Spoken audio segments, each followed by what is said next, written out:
से कहना सदा सत्य वचन, ऐसा था शहंशाह का मिशन। एक बार JRD सत्यार्थी जी मसूरी के निरंकारी भवन से निकलकर शांत वातावरण वाले कैमल बैक रोड पर जा रहे थे। प्रकृति भी उस समय अपने पूरे यौवन पर थी। ठंडी ठंडी हवा और हरी भरी इस वादी में घूमते हुए शास्त्री जी शहंशाह जी के एक एक वचन को मन ही मन दोहरा रहे थे। कुछ दिनों बाद शहंशाह जी ने शास्त्री जी को अपने पास बुलाया और पास बैठने का संकेत दिया। अभी वो बैठे ही थे कि एक महापुरुष किसी दूसरे नगर से शहंशाह जी के चरण स्पर्श करने आए। उनके साथ उनकी संगत के 2-3 अन्य गुरसिख भी थे। इस महात्मा ने शहंशाह जी की आज्ञा लेकर अन्य संतों को भी नमस्कार के लिए अंदर बुला लिया। जब वे सभी नमस्कार कर चुके थे तो उनमें से एक महात्मा हुजूर के चरणों में अपनी दुनियावी कामकाज में सफलता और शारीरिक तंदुरुस्ती का आशीर्वाद मांगने लगा और कहने लगा कि हम इतनी दूर से केवल आपका आशीर्वाद लेने ही आए हैं।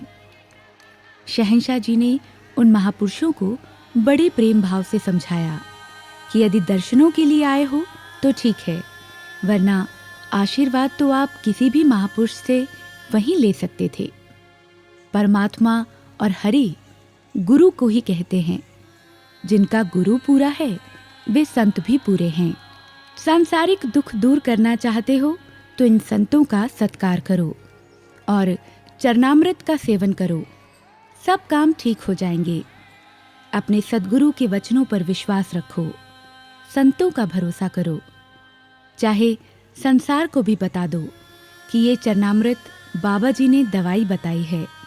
संतों के हाथों में 9 निधियां और 8 सिद्धियां होती हैं। वैसे तो ये सभी संत महापुरुष हैं, पर जिस पर आपको श्रद्धा हो उसके चरणों में नमस्कार करके विनती करो, अवश्य पूरी होगी।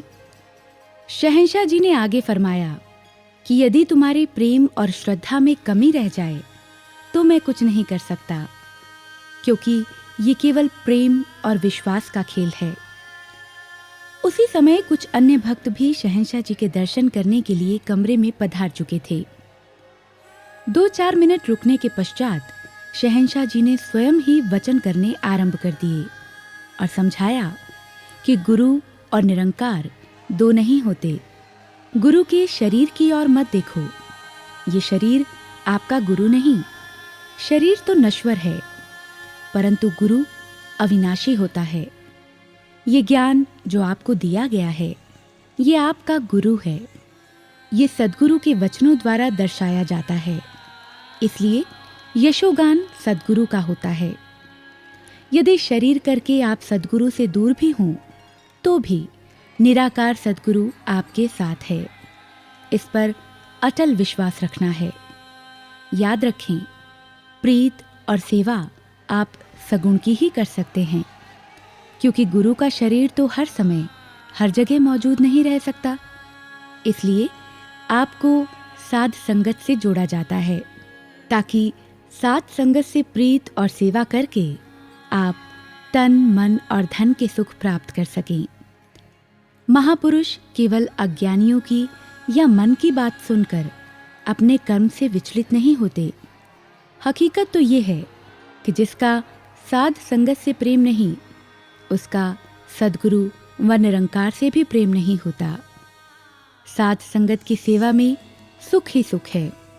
सेवा करके उसका ढिंढोरा पीटना और दिखावे की सेवा करना लाभदायक नहीं। सेवा करके यदि अहंकार आ गया तो सेवा का फल नहीं मिलता। निष्काम भाव से सेवा करने वाले भक्तों के कार्य स्वयं ये निरंकार करता है।